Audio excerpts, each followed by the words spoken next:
Hey guys, welcome to our collective energy reading for the beginning of June, and also a few things that I really want you to know for this full moon in Sagittarius. We've also got a couple more weeks left of Gemini season, and our rune of the next couple of weeks in the runic wheel is Kenaz. A little bit more on that in another video, but for now, all I really want you to know about that is the message that's really coming through for me about that is to let your passion burn from within. Kenaz is one of the major fire element runes. It's like this torch that lights the way to where you're going. And it's message that's really coming through right now is that the path to enlightenment isn't found merely by meditating or being yoked with spirit. Think of it like Kenaz is the torch that you bear. Now, connecting with Kenaz certainly helps us connect with spirit and nirvana and enlightenment, yes, but think of it like it's the torch that you bear in life. Fire is the key to all life and manifestation and creation. The torch and creativity and passion you have for your mission is your personal path to enlightenment.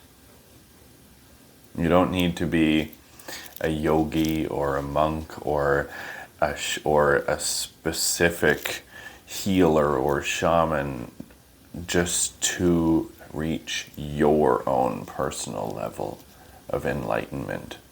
It's connecting with you and your higher self and your purpose. Now, this moon will help balance us and push us forward, letting you envision your dream life and really start to call it into action. So the first thing I want you to really think about, besides Kenaz and those other things, is the resistance that you're feeling. Resistance. The resistance is the path.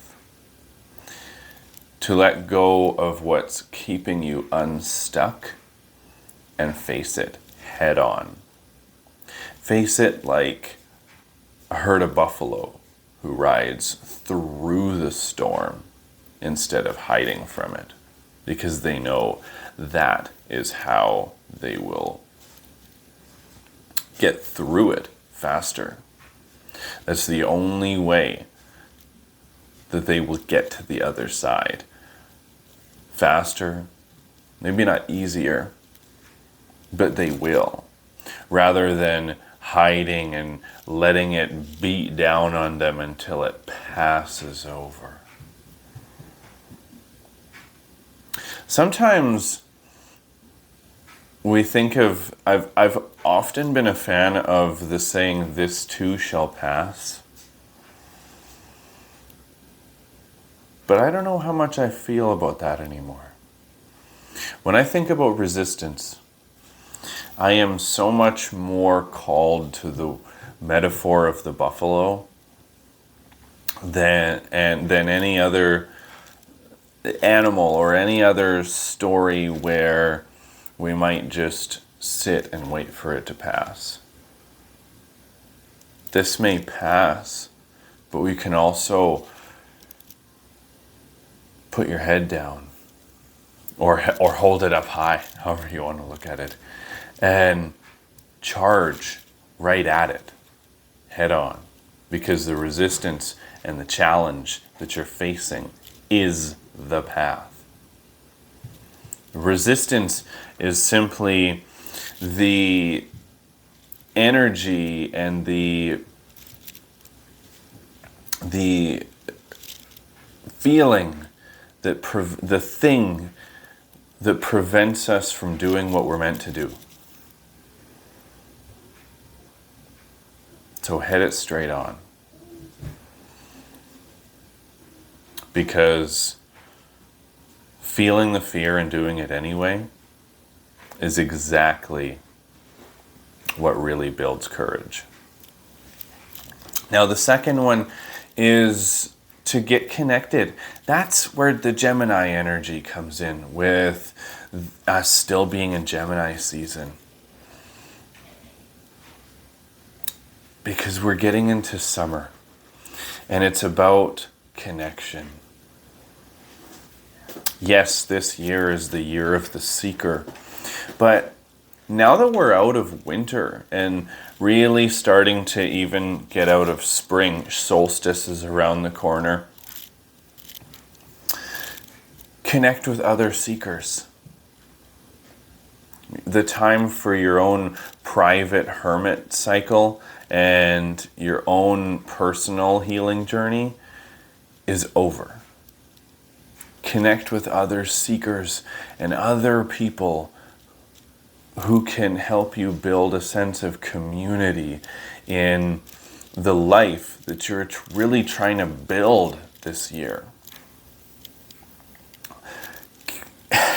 Connect your vision with other people. Give yourself permission to nurture those relationships. Excuse me. And number 3, and this is a big one, because we just went through all of that Rido energy in our last couple of weeks, right? Answer the call. Answer the call like you now understand the torch that you bear. Right now, your purpose seems less far away and out of reach than ever, and more like coming home than it ever has before. I had a dream the other night where I just heard this drum beat. I had my eyes closed and I was walking through the dark. And I could hear this drumming off in the distance.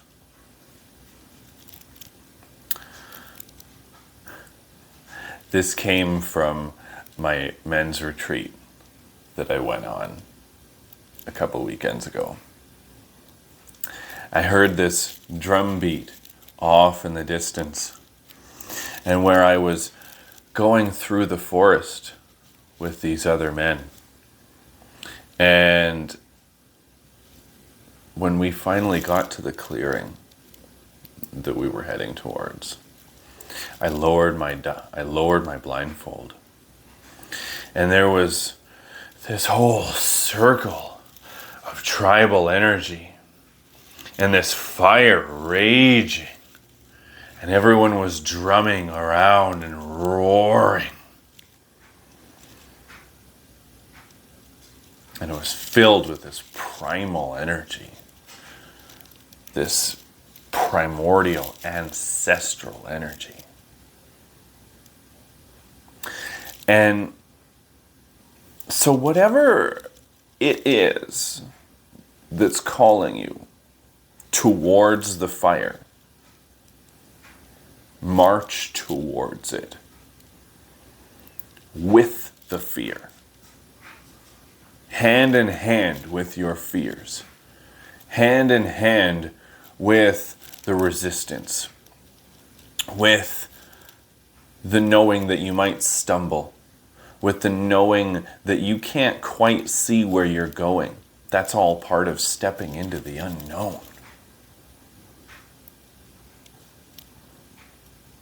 This is a big part of the metaphor of going into the underworld and descending into darkness, rebirthing, and letting yourself step boldly into your purpose. Now, in my retreat, we really talked about what your life's mission is. And I hear a lot of people scoff at the idea of what's your purpose. But I think that's almost spiritual bypassing when we simply say, what if your purpose is just to be an animal on this earth, just like a ladybug has its own little whatever, and different animals just exist. But that's not the case.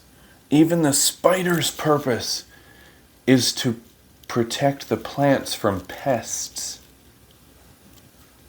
We all have a purpose. We all have a function that we are meant to serve to humanity. And for those of you who really resonate with this, who are really called to this message, then you understand too that we are, when we call ourselves seekers and understanding that you are a spiritual being living a human existence, a human experience, you came here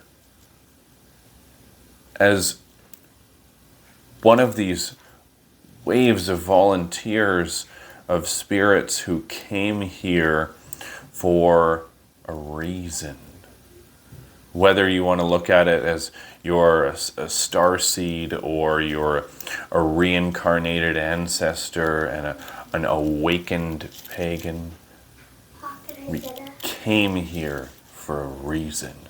And your purpose may be to love, to help people, to serve humanity in some way, but we all have it. And right now, with everything that's going on in the collective, it is closer to right in front of you than it's ever been. Now, wrapping up, I just want to give you a little practice that you can. Buddy, just give me 30 seconds, okay? He really wants to play Mario Party. Just have this little practice this weekend. Imagine the perfect day 1 year from now. In your life, in your business, in your home, and make it a meditation that you can think about before you go to bed, when you wake up in the morning. Make it a journaling prompt first. Write it out. Ask yourself these questions.